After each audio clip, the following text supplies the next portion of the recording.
Awal mula penyebaran agama Islam di Pulau Jawa selalu diidentikan dengan peran Wali Songo.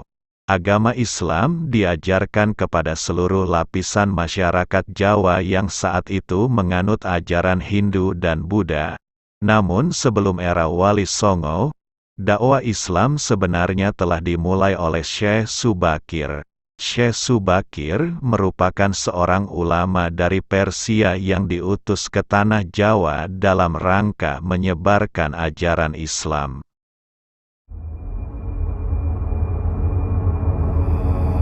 Syekh Subakir diutus oleh Sultan Muhammad I dari Kekaisaran Ottoman di Turki pada tahun 1404 Masehi tak sendiri.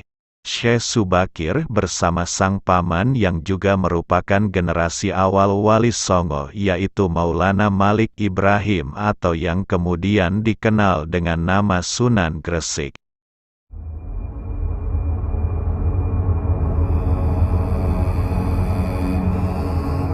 Di kemudian hari, sepak terjang Syekh Subakir dalam menyebarkan ajaran Islam dikenal luas oleh masyarakat Jawa.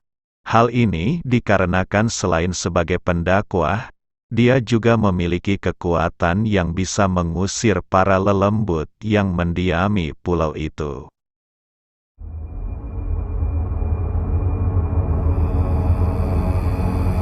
Sebelum Syekh Subakir, ternyata sudah banyak ulama-ulama yang dikirim ke Pulau Jawa.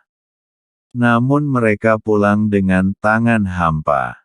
Hal ini dikarenakan masyarakat Jawa saat itu masih kuat dalam memeluk kepercayaan lama.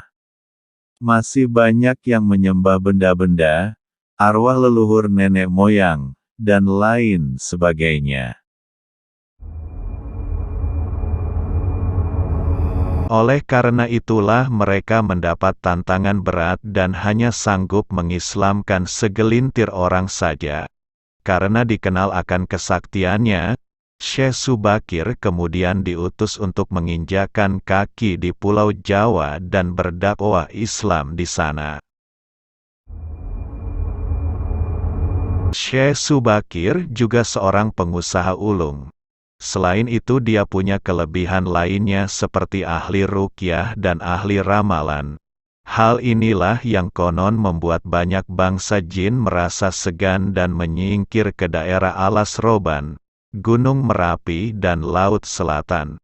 Selain itu Syekh Subakir konon memiliki batu hitam yang memiliki kekuatan magis.